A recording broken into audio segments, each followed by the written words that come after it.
Buenos dias. Good morning, Texas Labor Movement. How are y'all doing? It feels so great to be in San Anto. Fun fact, I grew up just a couple of blocks down on the east side of San Antonio, so it feels great to be home. Feels good to be around my gente, my familia here in the labor movement. I am super excited about the topic of conversation that we are about to have together. Building a more powerful and unified Texas labor movement. As the Leadership Development Coordinator for the Texas AFL-CIO, my role is to create opportunities for all of our union siblings to come together, learn from one another, deepen our solidarity, activism, and through that build the next generation of Texas labor leaders. That directly happens through the Texas AFL-CIO Ruth Ellinger Leadership Academy. Everyone here on this stage is an alumni of Ruth Ellinger, myself included. These amazing individuals will be sharing their experience in the Texas AFL-CIO Ruth Ellinger Leadership Program and the impact it has had on their leadership journey. So let's start this conversation with each of you introducing yourselves and telling us how you learned about the program and why you chose to attend. All right, so greetings everyone. My name is Angi DeFelippo. You may know me. I am, woo, thank you. I'm the political director for the Tarrant County AFL-CIO in Fort Worth, Texas, obviously. And I'm a proud graduate for the Ruth Ellinger's Academy. I believe we were class 2017. I actually shared the class with Lorraine and many of my greatest friends. I've been active in the labor movement here in Texas for a little over a decade. And my focus is on political strategy, coalition building, and mentoring new leaders into this work that we do. Oh, thank you. All right. Hi, I'm Brydan Summers. I'm the president of the American Federation State County Municipal Employees Local 1624. We represent employees of the city of Austin and Travis County. I'm also a trustee on the Austin Central Labor Council. I found out about Ruth Ellinger when I was a rank and file member. I had really just been going to meetings, and in the city we had a paid sick leave campaign, and that's really what got me hooked in the labor movement. And I knew some people working on that had been through the program. I really trusted them, and and some of our local staff had talked to me about it. So I thought it'd be a good opportunity to learn some more and get more involved. Thank you. Hi, good morning, everybody. My name is Brittany Coleman.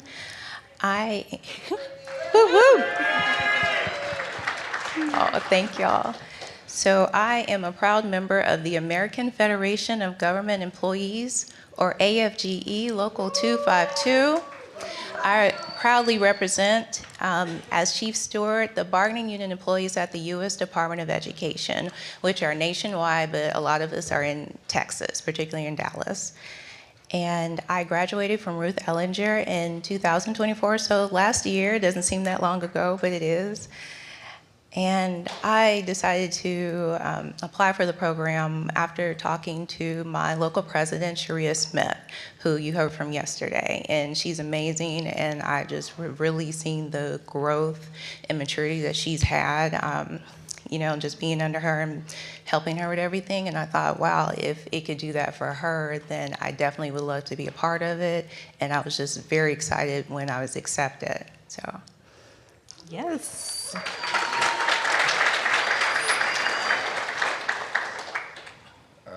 Good morning, brothers and sisters. My name is Calvin Mackie. I'm from the International Longshoremen's Association, Local 24 in Houston. Thank you. I've been a part of the union since 2019 as a business agent for Local 24. I found out about Ruth Ellinger in our executive board meeting, my Vice President Victor Bass at the time told us that we need to get more involved with the AFL-CIO, so I was game. I will say this, I love Lorraine. We need to give Lorraine her flowers. I'm a part of the... Yes, yes. Promise I didn't pay him to say that. I'm a part of Brittany's class 2004. I see Pauline. I can see a few of you. This light is very bright, but Katie's in the back, so that's what I have. No, thank y'all so much. I'm so excited to just dig in, right? And one thing y'all touched on is just one of the unique recruitment processes to be in this program is being sponsored and nominated by either your affiliate local leader, your international union, or a central labor council leader, right? And it's unique and special to this program because it is truly living out a organizing principle that we all live for, and that is identifying leaders, right? Being able to see leadership potential in folks who they themselves probably can't see it yet, but that magic, that aura is around them, and you're like, we got to get more of you into the fold of the work, and that is what makes Ruth Ellinger so beautiful, because now I get to sit back and watch y'all just blossom and grow. So Angi and Brydan are most veteran members of Ruth Ellinger. I want to go back to that day when you walked into that class for the first time. Y'all were in very different positions at that time. So let's talk about how during that time, did you view yourself as a leader? And how has that evolved to now? Right, so many people know, originally I came from Houston. I was recruited by Unite Here. I believed I was wonderful leadership material, you know, who isn't? But it has evolved. I joined Ruth Ellinger, and there was a running joke that I didn't climb the ladder, I jumped ladders through the program. That's what we do. Mm-hmm. I came in, like I said, recruited by Unite Here. About halfway through Ruth Ellinger, I was working with UAW International and DFW. And by the end, I was working at the Texas AFL-CIO, working a political race, and finding my home in Tarrant County, where I've learned a whole new set of skills about like what leadership really is, the importance of helping mentor other people, you know.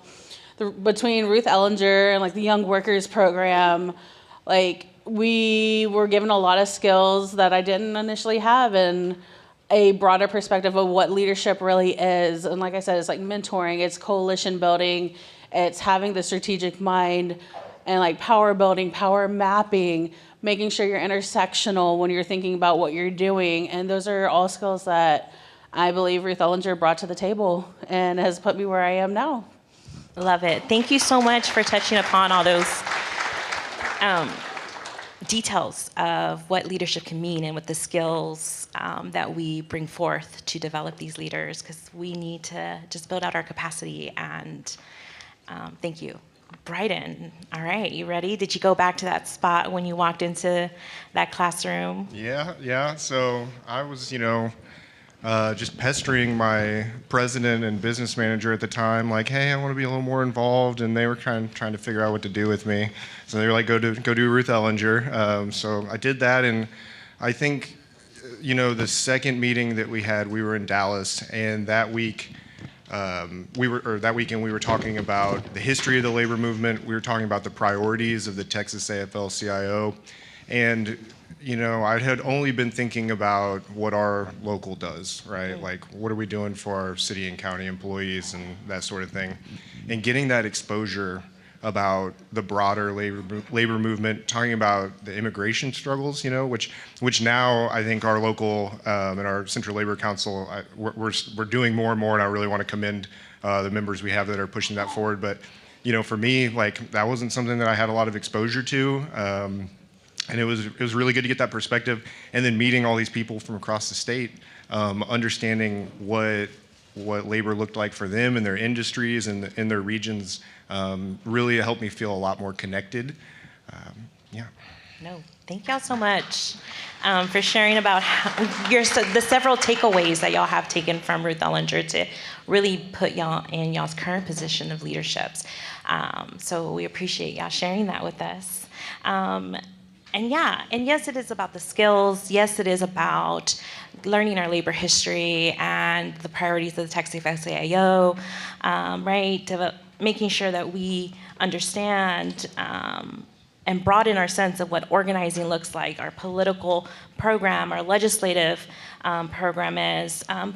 But there's a lot of intentionality that goes into the makeup of the cohorts, right? We intentionally want to ensure that there is a cross-sectional approach to ensure that various sectors are represented in there, because that is where solidarity lives. That is how we can truly just see each other in each other's fights.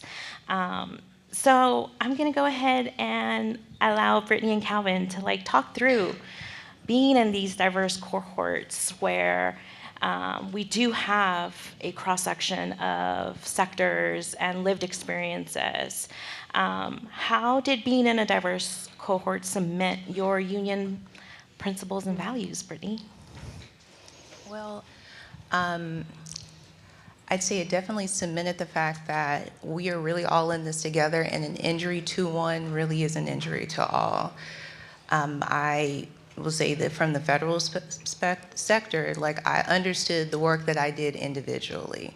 And then when I became a union official, I better understood the work that I did at the Department of Education that everyone else did. But I didn't really understand how we played a role in Texas, and more importantly, how everything around me is really union, if you really think about it. It just really broadened my perspective and realized that, we're everywhere. It's not just us, we're not by ourselves. Just for instance, I would say, well, when I used to go into my Dallas office to report, before everything happened with office closures, I would ride the DART train every day to work and not think anything of it. It's like, okay, I'm just going into work.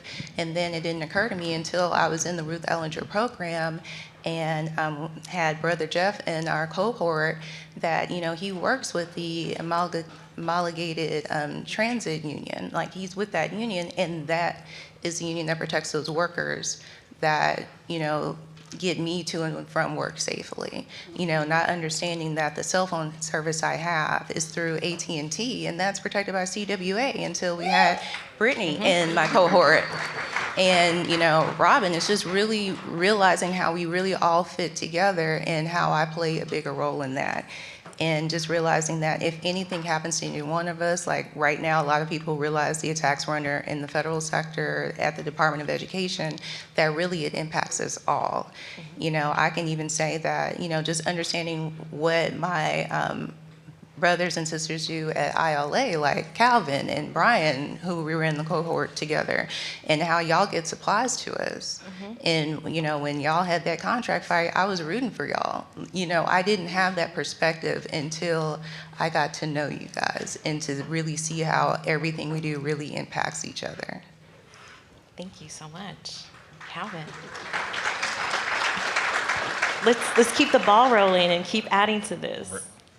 Brittany almost had me shed a tear on this stage. It's okay. Because it meant a lot to have the various unions come to my home local in Houston. The ILA for a period of time was separated from the AFL-CIO. So when Ruth Ellinger came about, Rick, Leonard, Lorraine, of course, welcomed me and Brian Drumgo with open arms. I remember Ruth Ellinger, like it was yesterday. We still have our text message group together. Josh, he posts a lot of good news on there. But I remember Pauline, I could see her somewhere right here. She's this little woman, and her voice is so powerful. She's so strong. I remember conversing with her about the United Auto Workers and what they were doing when they were trying to get their contract, and I knew our negotiations were coming up with the ILA. And like many of the unions here, a lot of people do not know what we do, and that's a fault of our own. We have to put the word out what we actually do.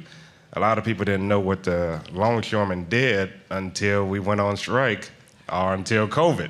You know, and the news misrepresented us, saying that we were these greedy guys on the docks trying to get a 62% increase. Well, I love my 62% increase, and I'm pretty sure the rest of you in here would enjoy it too. But it wasn't about wages. It was about fighting for the right to actually exist in a space.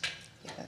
Automation is tearing this country apart. I remember walking into a Walmart, and they would have 30 aisles, and there would be 30 people.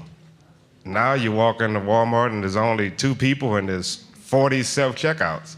So we have to be conscientious of the decisions that we're making. And Ruth Ellinger, when you talk to other various unions, you get a broader idea of what's actually at play and what's actually at stake.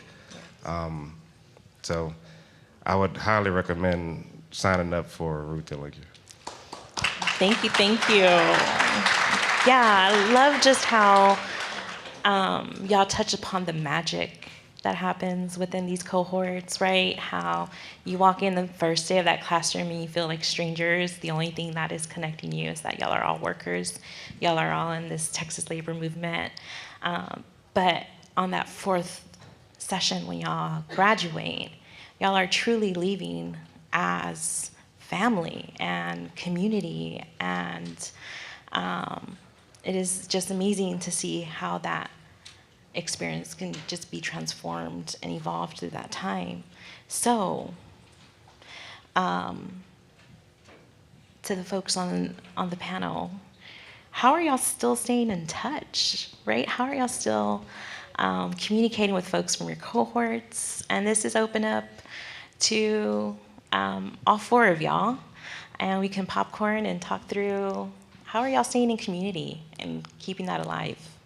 Well, I'll start off first. Me and Brittany, we're sitting here together, so that's amazing in itself.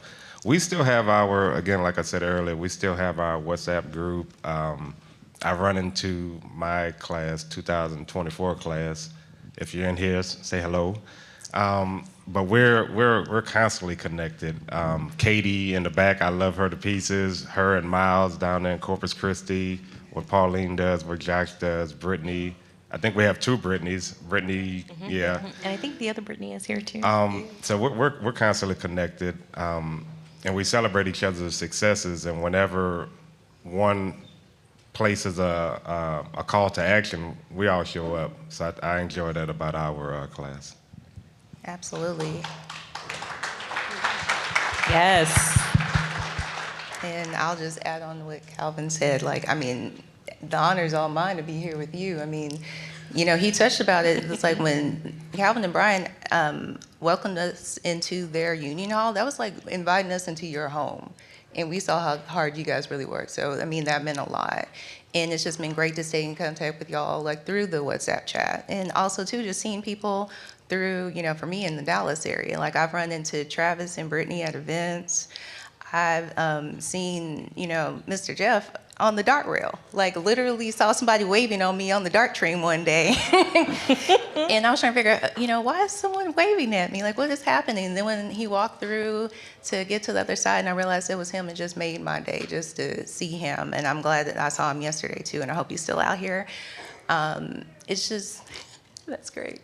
And it's just been really good to, like Calvin said, we celebrate each other. Like Lisa, who's also in our cohort, who's with AFGE and Social Security, we text, you know, quite often and just encourage each other because we know that we're all struggling. Like SSA's been under attack as well. So it's been just really good. You really walk away, you know, you start off as strangers, but you walk away as family. Beautiful. Beautiful. I just want to say something else for Brittany, too. Did everybody go to the mingle last night? Was anybody there? Did y'all see Travis? That's part of our group. It's part of the 2024 group. One of the things we did is we all came up with our personal story, right? And so we talked about what the labor movement is, what's important to us, and then you take your personal experience and you kind of craft that around, and it's almost kind of like a pitch, you know? You're gonna meet somebody, it's an organizing tool. But doing that with a group of other people and hearing about their lives and hearing about why labor is important to them, and kind of how they put that together. After that night, I mean, I went from, not really knowing these people at all to feeling like I knew a lot about these people and that we had, built a lot of trust with each other, and really came out with a really good tool. I also think it's kind of interesting because even though we weren't in the same class, like having gone through Ruth Ellinger, we all know what the experience is like. We all know what it's like to be in a cohort. We know, the stuff that we covered, the things that we did. So I think you get that camaraderie too, which is pretty special. And I guess the last thing I wanted to say is, my union right now, we've had a lot of growth. It's been really awesome. We're dealing with things that we hadn't had to deal with before. And like none of these issues in the labor movement are new, really. Like there's nothing new under the sun. And so being able to call the people from the other locals and talk to them about something, some idea, or like, how do you guys do this? Have you guys encountered this before? And I mean, like every time I ask that question, they're like, oh yeah, we've dealt with that before. And here's some advice. But yeah, that's how, when you ask about, do you keep in touch with people? Yeah, it's been a really, really good resource. I think it's helped me out, kind of come up with what are some good ideas, or people saying, no, Brydan, that's a really bad idea. Don't do that one. Yes, we are quick to go ahead and make sure that we take care of each other through that. So I would have to say, being one of the earlier, Ruth Ellinger cohort, a lot of our members have moved on to other things. A lot of us, we still keep in touch, socials, text message. When you come into town, you call them to come hang out. I think, though, mostly it's me and Lorraine left. Yeah. That are in the right here in the movement. And I can't say enough how much having her still around is such a resource for me and such a friendship for me in and out of personal business, union business. It all kind of blurs together. But having all these cohorts come after us as well, moving into these spaces, they become our next chapter, Mm-hmm. We have Soft Shoe Sammy's little brother who's in here, with the elevators. And it's just weird because we're seeing the next step, the next person, and these changes, people running for elections, people moving up in their internationals, becoming all these great leaders. And it's just been amazing. And I personally can't wait to see how much further it goes, who the next cohort's going to be and what they're going to do and how we're going to work together. You're absolutely correct, Angie. We are homies. It does get blurred between work and personal, but and you're correct too, right? We get a sense of joy in being personal cheerleaders for the next cohort because we know that growth is going to happen and that they're going to evolve in their leadership journey. So thank you for sharing that with us. Any others want to add in any additional thoughts before we move on to the next question? We're good? Okay. So just so folks know, our conference, I believe, has close to 400 individuals here at this convention. And there are 45 Ruth Ellinger alumni amongst us. So that is really exciting. Yes. We are truly growing the next generation. And it was super exciting to see many of them catch up yesterday at the Mix and Mingle. And we need to start thinking about this next cohort, right? What is the 8th, 9th, 10th class who is going to be in those cohorts. So, panelists, for individuals and leaders in this room, why should they attend and or sponsor participants for these upcoming classes?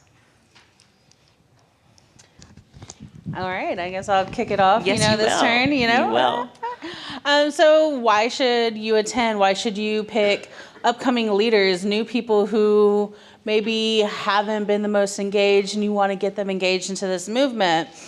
Well, this is the perfect type of program to do. It's labor run. It has the labor issues. It brings people in. It gives them friendships, different types of relationships across the state that kind of bring you in and re-engage you so that you stick around. Like if you don't know anyone, you're not really going to do anything. It's all about our relational building, right? And it's about the values that we develop in these spaces that build out their leadership skills, and it moves towards the long-term movement building that we are needing, especially here in Texas, because, as I keep saying, as goes Texas, as goes the country. And finally, you're not just investing in a person, you are investing in the future of the movement. And that's how we end up building a more unified, a more powerful Texas labor movement altogether. So pick the person you're not sure about, the little quiet one. Pick someone who's interested in wanting to be engaged, and get them into Ruth Ellinger. Let's do it. That's what's up. Love it. If you're in this room, you are committed to the labor movement. I mean, you took your time to be here. This is something you care about. If it's something you care about, why not be better at it, I guess is the way that I think about it. I think everybody has certain skills already, things that they are already really good at, or some knowledge that they already have, but you can get it more well-rounded, right? It's going to give you skills that you didn't know about. You're going to get some practice in that stuff, and it's much easier to hit the ground and be effective when you've had a little bit of practice. I also think for me, and I think this is probably true having talked with you guys even just last couple of days, the commitment level, so you're going to commit to do this program, you're going to go through it with a year, you're going to commit to show up, see these other people, do the work, and you're going to, and again, that's kind of practice, right? Because there's a lot of work to do in the labor movement. Some of these jobs are pretty hard. They take up a lot of time. You're going to give a lot of yourself to it. And so kind of getting that commitment practice, I thought was really important. And the people that come out of this, they're going to be committed. They're going to be committed for life. They're going to be at these conventions for the rest of their life. They're going to be in the retirees chapter at some point. And so I think if that sounds appealing to you and that's the kind of person that you want to be, this program's going to help you out. Beautiful. Thank you. Yes, let's clap it up. The way I've looked at it is that, it's an investment. First, you're, investing in yourself when you come here, because you want to learn more about the labor movement. This program has been excellent in teaching me about the labor movement and where it started, in just different sectors that I hadn't even thought about, how we were all connected, including things like, immigration and, different matters. So I really think it's just a great investment, not only in subject matter, but also in skill sets, like Brydan touched on too, because you will gain confidence knowing, how to, map out your workplace, or knowing how to pitch, not only just joining your union, but being able to explain what your union does to other people who don't know. That's something that I realized is really important, because like Calvin said, we're dealing with a lot of misinformation about what we do, and it's up to us to know how to fix that, and this program has been great in doing that. I also think it's just a great investment for, people who are in leadership to invest in the future. Like Angi said, this is the program that you want to put them in so they can develop those skills in a safe space. That's something that Lorraine did an excellent job in providing with us, so you felt like you can grow, that you can be vulnerable, that you could have a different viewpoint and work it through and see how you can get to solidarity on an issue. So it's a great investment, and it's something that it's important for us to build up our next leaders for the movement. And then, just talking to Rick yesterday, he brought up something else that I hadn't even thought about, is that, while you're investing in your future and in yourself individually, what you're doing is you're investing in the movement as a whole, because we all benefit from each other. Like, it touched me yesterday when he said that just working with all of us is a blessing to him, and that, Absolutely. just every day working with people that are so passionate about the labor movement and making change. And you realize that we all bless each other. Like, working with Lorraine has been amazing, and working with like Lauren and Lee and like countless other people, and Leonard too. I mean, you really realize that iron sharpens iron. We are making each other better by talking to each other and learning from each other, and that it makes the movement stronger as a whole because we're more interconnected. Absolutely, right? Thank you so much. Developing ourselves internally to then be bigger and better individuals, to then grow out the capacity of your local, to connect that to the bigger movement, right? That is the goal, that's the mission. Calvin. Ruth Ellinger taught me to get off my butt. Speaking frank, you get so caught up in your own organization that you lose sight of the broader labor movement. Leonard Aguilar has a BS detector, so if you're not active, he's gonna know it. Yep. So you have to be active in it. I remember participating in Ruth Ellinger, and I think I was partnered up with Linda Morales. We were at a immigration clinic and trying to help establish people here citizenship. And it was that final step. And I had a lady in front of me. I didn't know her, she didn't know me. And then she looked at my shirt and had this ILA flag on it. Her son works in my industry, and now I'm there helping her get citizenship.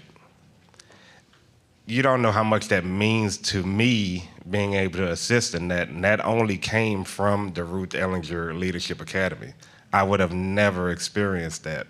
So doing the work, being active, establishing relationships across the wide spectrum of unions, that's what Ruth Ellinger brings. I was just talking to Angi, Brittany, Brydan backstage, and it was like, I just met Brydan not even 2 minutes ago, and I feel like he's a brother to me now because, and I wish you luck on your October election, but you gotta celebrate people. I mean, it brings you together. It really does bring you together. And Lorraine, again, I think all unions need to start giving people their flowers. So give it up for Lorraine for putting this up. Thank you.